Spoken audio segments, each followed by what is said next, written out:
No operation, no painkiller, చిన్న injection ద్వారా మోకాలు మరియు నడుము నొప్పులకు దీర్ఘకాలిక పరిష్కారం. డాక్టర్ ప్రకాష్ గుడిపూడి. 18 ఏళ్ల అనుభవం, 8,000కు పైగా హ్యాపీ పేషెంట్స్. సంప్రదించండి. Allieds pain and pain management centre, Hyderabad. మండలం వీర్లపాలెం గ్రామంలోని యాదాద్రి థర్మల్ పవర్ ప్లాంట్ లో 2 యూనిట్ల యాక్సిలరీ బాయిలర్లను లైట్ ఆఫ్ చేశారు.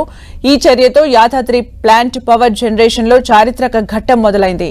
దశల వారీగా పవర్ జనరేషన్ చేపట్టి త్వరలో గ్రిడ్ కు అనుసంధానం చేయనున్నారు. ఈ మధ్య యాదాద్రి థర్మల్ పవర్ ప్లాంట్ కి కేంద్ర పర్యావరణ శాఖ అనుమతులు ఇచ్చింది. దీంతో మొదటి విడతగా 800 మెగావాట్ల విద్యుత్ ఉత్పత్తి చేసే 2 యూనిట్లను ప్రారంభించేందుకు ప్రభుత్వం ఏర్పాట్లు చేసింది. ఈ 2 యూనిట్ల యాక్సిలరీ బాయిలర్లను లైట్ ఆఫ్ చేశారు.